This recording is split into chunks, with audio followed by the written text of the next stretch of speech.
Good afternoon. Need to call this MPO Policy Committee meeting to order, followed by introductions, and I'll begin to my left. Julie Thomas, Monroe County Commissioner. Citizens Advisory Committee. Andrew Seabor, serving as proxy for Mayor Thompson. Lisa Ridge, Monroe County Highway. Scott Ferris, proxy, Monroe County Plan Commission. City of Bloomington Public Works and a proxy for Adam Wason, Public Works Director. Jason Bannock, Indiana University. And I don't believe we have anybody hybrid. All right. Next item is approval of meeting agenda. We have a motion and a second.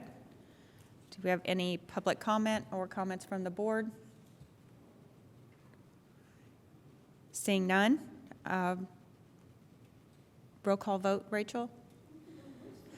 That's what I thought. We don't have anybody hybrid, so we could just do a, okay, perfect. Voice vote. We don't have, we can just do a voice vote. Yeah, Ms. Ridge can call the vote for Can a I? voice vote. Okay. All those in favor of approval of the meeting agenda? Aye. Do so by saying aye. Aye. Any opposed? Motion carries. Item 3, approval of minutes for March 8th, 2024. Minutes. Second. So we have a motion and we have a second. Any comments from the public or from board? Seeing none, all those in favor of approval of the minutes do so by saying aye. Aye. Aye. Aye. Opposed? Motion carries. Communications from the chair or the vice chair? I just would like to, once again, if I didn't do it here, emphasize that this month is Distracted Driver Awareness Month. It's a federal expression of concern over safety on our roadways, and I've sent information to the city, happy to send it to the county, also from the federal government, if you all haven't seen it. I would certainly love for our public to not only be aware, but to change behaviors, because it's one of the number one reasons that we have crashes. Thank you. Thank you, Sarah. Moving on, any reports from officers and/or committees? The CEC met, and we approved the agenda items that we are taking on today. Unfortunately, we didn't have all of the answers for the UPWP, but we did emphasize that when those were answered to the satisfaction of the federal government, we would approve this UPWP. Thank you. See, at our last meeting at the end of March, we had an opportunity to review the fiscal year 2025-2026 UPWP, and we recommended approval. Thank you. Thank you, Nate. Reports from MPO staff, the 2050 Metropolitan Transportation Plan Status Report. So before I hop into the Metropolitan Transportation Plan, I'd like to introduce our new Planning and Transportation Director, David Hiddle. He is coming from Tippecanoe County Area Plan Commission. So I believe his information is on our website. So if there's any questions, you feel free to reach out to Pat or I, and we can direct you to him, or he's on the Planning and Transportation website. Okay, so for the BMC MPO 2050 Metropolitan Transportation Plan, Pat, if you will scroll down to the flyer, we had our public meeting number 1 on April 3rd. We had about 20 participants come in and do the activities at our open house. They were given this flyer at the end of the session for those who did not take the survey in person. So the QR code is on this flyer for the survey. The survey link is also on our website. So we will continue to move forward and hope to have some information about the information received from the public meeting at the May Policy Committee meeting. Any questions about the MTP? Okay. Moving on to the urban area boundary based on the 2020 census, we have received an update from NDOT. And Pat, if you go over to that other tab, this is what was approved by Federal Highway Administration. It considers what was previously shown, the new urban areas on the 2020 census. That blue area, I can't remove that from our GIS system. I'm sorry, that's just the corporate boundary limits. The light blue shaded area is what we are incorporating into the planning area, I believe. We're still waiting confirmation on some clarification from NDOT, but that is, I believe, going to be the new MPA. Any questions on the urban area boundary? Send the direct link for that map to me. Yep. Thank you. Unclear. We do or do not have those islands included? They No. are included in this. Okay, I can't really see that very clearly, I guess because of all of the, well, there's a whole lot of writing, so, and I appreciate the fact that we're getting that, but it's not as clear looking at it as one might. Would it be helpful if I brought up the what was previously shown No, versus? I remember where the islands are. Okay. I just wanted to know if they were included. Yes, they because are included I in can't see this. them. Okay, thanks. Any other questions I can address? It's a little bit to see the south side, kind of Smithville area. I remember that had been an area Yes. of contention with the state for a little bit.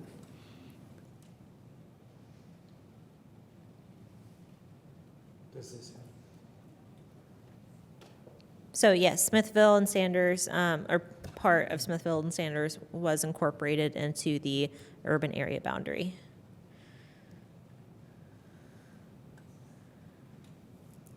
Great, thank you. Any other questions? Will a map like this be on the website, and is it, I know we're voting on it later in this agenda, but is the map associated with our UPWP? Is there an old map in there, or? The UPWP has the old map in it. This one has not been, well, we haven't seen an official letter, is what I want to say. This one is 9/10 approved, but we don't have an official letter from Federal Highway and Federal Transit Administration saying, thou shalt follow this. Oh, I'm sorry. I'm sorry, this is 9/10 approved.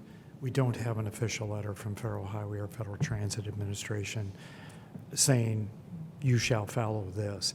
So as far as we're concerned, we're still following the 2010 census boundary for the determination of what projects are eligible for the Transportation Improvement Program and which ones aren't, because they have to be within the urbanized area for eligibility.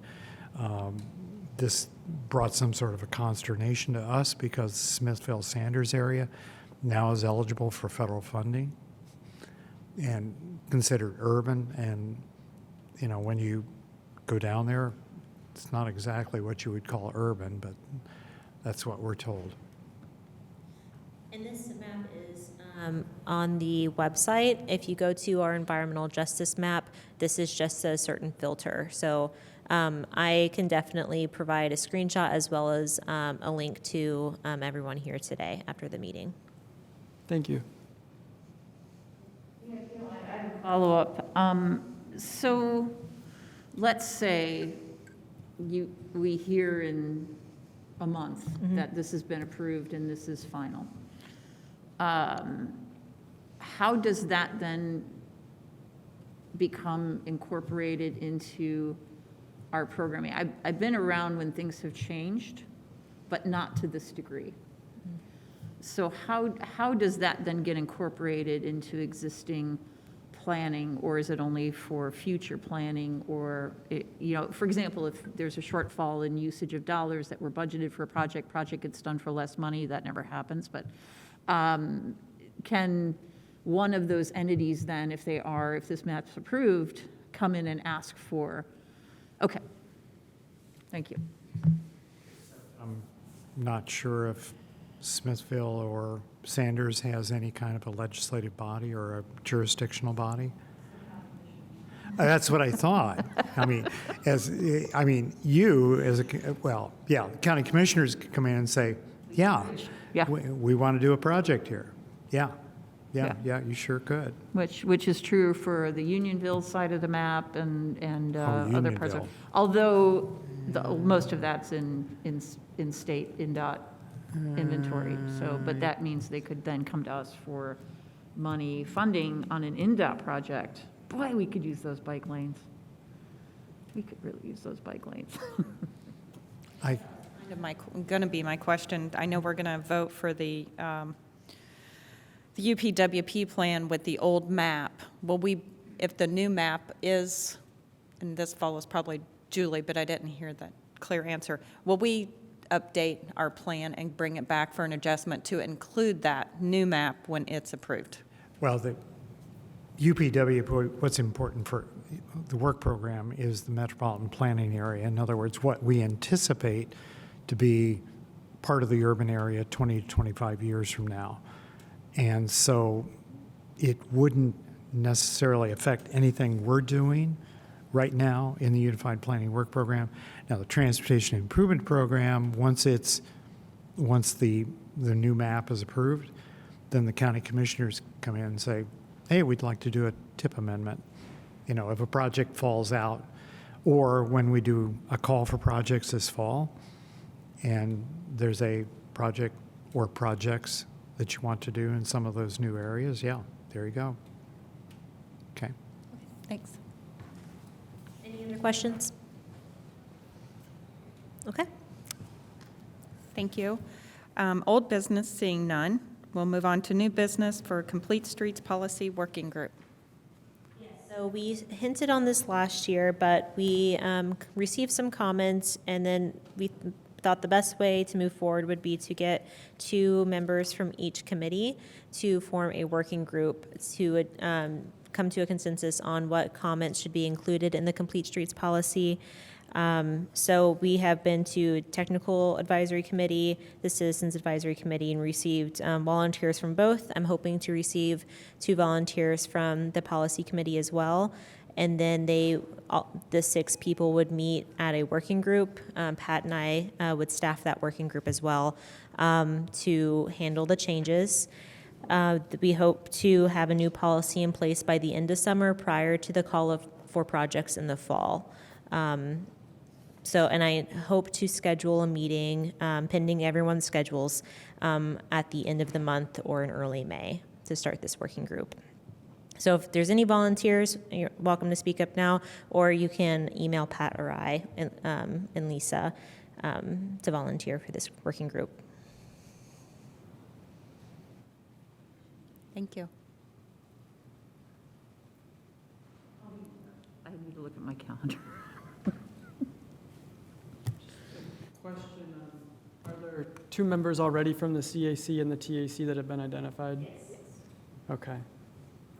Could you share who those are? Yes, so Sarah Ryder Band and John Kennedy from the Citizens Advisory Group. We actually have 3 volunteers from TAC so far, so we haven't determined if there's only going to be 2, if the 3rd will also be involved. That includes Neil Copper from the city of Bloomington, John Baton from the county, and Jackie Nestor-Jellin from the county.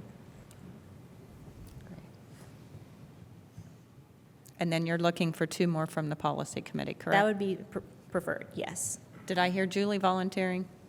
No, I said I would look at my calendar and see if I could squeeze it in. Things are a little hectic right now, so. Since there are 3 members from the Technical Advisory Committee, depending on how everybody feels, we would be okay with one person from policy. We would like to have policy representation on this working group, though.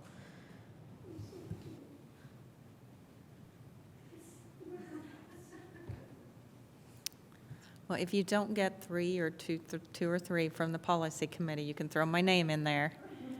Thanks, Lisa. Yeah. Okay. Come on, Andrew.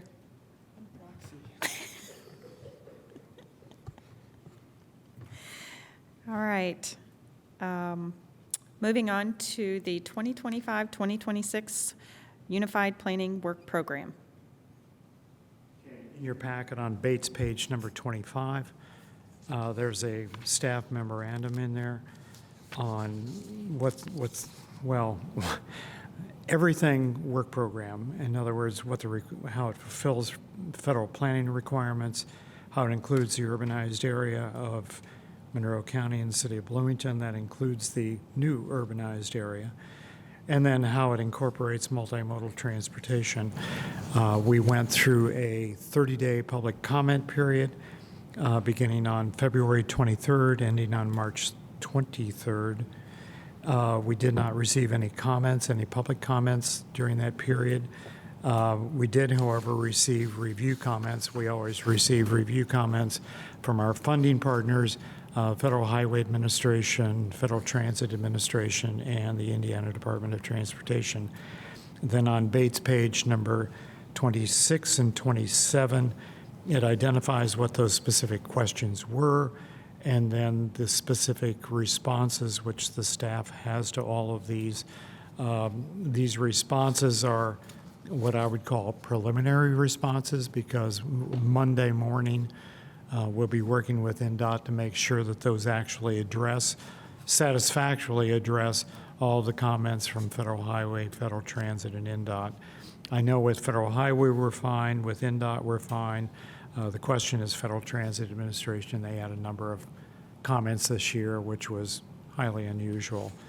Then going on to the work program itself, which is Bates page number 36. Thank you. Oh, thank you for scrolling. The planning emphasis areas we have from the Federal Highway Administration and Federal Transit Administration. Those are all documented there. In big terms, they're institutionalizing equity, accessibility, and safety, maximizing coordination, and then the metropolitan planning area and urbanized area boundaries. And then the devil is in the details, which is under each one of those headings. And so we've specifically identified or specifically addressed every one of those planning emphasis areas and referred them to a particular element of the work program itself. In terms of the budget for the work program, our budget this year, our federal budget is $360,418,000, requiring a $90,105 local match. The local match is always paid for by the city, or traditionally has been paid for by the city of Bloomington. So the total budget is $450,523. For this fiscal year, we assumed a flatline budget for fiscal year 26. I'm sorry, I thought there was a question. And then we have summary budgets on page 43, Bates page 43, shows what our current purchase order is for the current work program. We have a balance of $249,000, almost $250,000, but that only includes the first 2 quarters of this fiscal year. Third quarter billings just came in the other day, and we'll be drawing that down significantly. Our target is to have the work program totally expended down to 0 by June 30th. In terms of contract agreements, we have contract agreements with the City of Bloomington Public Works Department and also with Monroe County Highway Department. These are for asset management. The budgets look small. They are small. However, we always end up having extra funds. Usually in the fourth quarter is when we determine we have extra funding, and those funds are always then reallocated to either the Public Works Department or Monroe County Highway Department. And this year, it's the Monroe County Highway Department's turn, by the way, Lisa, just to let you know. In terms of actual work program activities, under coordination, task 100, task 200, which is data collection. This is and analysis. This is our traffic volume counting program and also our crash analysis program. Task 300 is the transportation improvement program. Task 400 is our Metropolitan Transportation Plan. And then Task 500, which begins on Bates page number 71. There's an added wrinkle to it this year. If you get down to 501, or there's a federal requirement, 2.5% of our total federal budget. In other words, 2.5% of our $360,000 budget must be allocated towards safe and accessible transportation for all.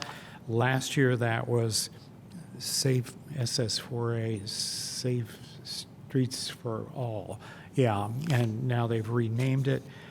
So the budget table that we're showing there on Bates page number 76 shows, and it looks odd because it's never been done before, it shows a federal share for Task 501 and then a separate independent federal share, a local share, and then a separate independent 2.5% share showing everything explicitly broken out.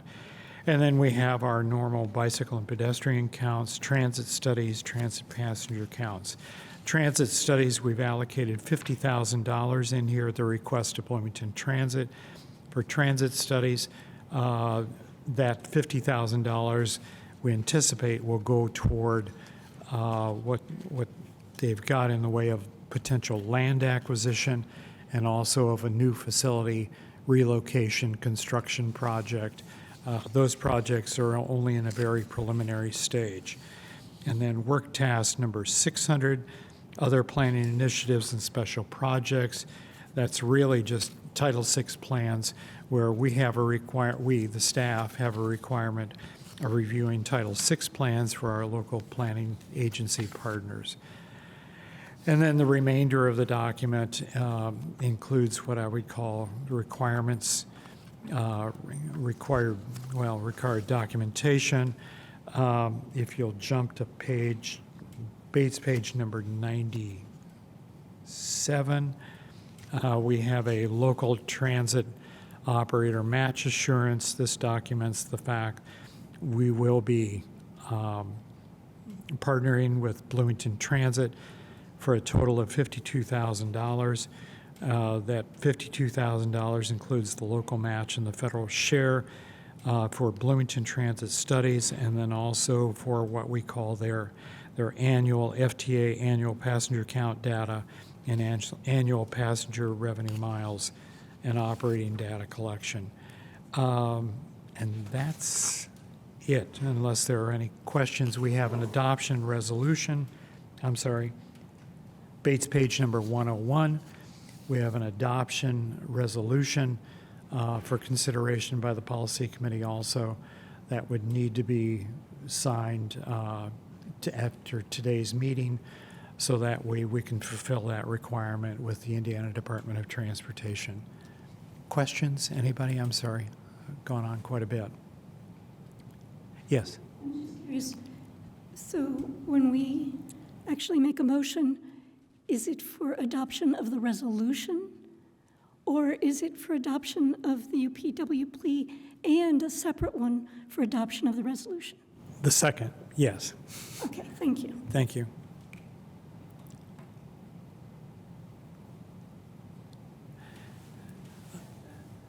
Typically, this is when I also say that 98% of the work that we do as the staff is prescribed, where the legislation, the federal legislation determines exactly what we will be doing it and how we will be doing it. Our determination is only how do we allocate the resources out. One final notation is the budget last year, the federal budget last year was $343,000. This year it's $360,000. A majority of that was consumed by staff salary increases and overhead and fringe rates. Thank you. WP for fiscal year 2025-2026. We have a motion and we have a second. Do we have any questions or comments from the board? From the public? Seeing none, all those in favor of adopting the 2025-2026 Unified Planning Work Program, do so by saying aye. Aye. Aye. Any opposed? Motion carries. 2025-1, I think is what it said. Right? Have a motion. Do I have a second?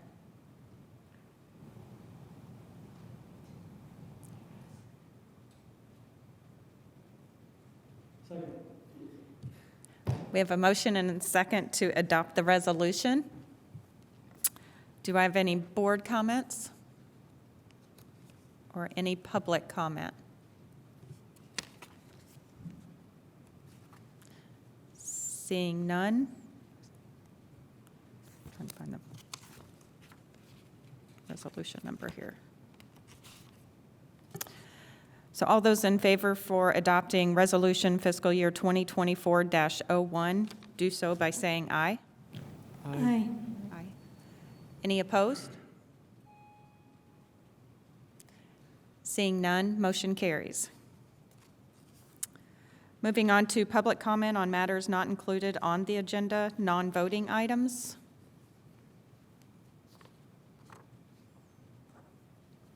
Really quiet today. Moving on to communications from committee members on matters not included on the agenda. Either communications or topic suggestions for future agendas. Sarah? Yeah, I just wanted to celebrate everyone who came out for Safety Week last week here in the city. It was a really fun and interesting event. A lot of public participation, which was excellent. And I would like to commend the City of Bloomington's Common Council for setting 2039 as the Vision Zero target date.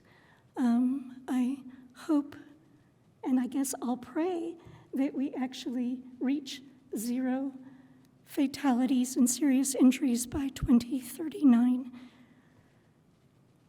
And I guess I would really hope, perhaps, looking at my commissioner on my left, that commissioners will also set a target for Vision Zero as well, and that we can work together collaboratively to actually reach that as a community. Thank you. Thank you, Sarah. All right, upcoming meetings. Policy Committee will meet on May 10th, 2024 at 1:30. Technical Advisory Committee, April 24th at 10 a.m. And Citizens Advisory Committee, April 24th at 5:30 p.m. And all three meetings will be available hybrid also. And I move for an adjournment.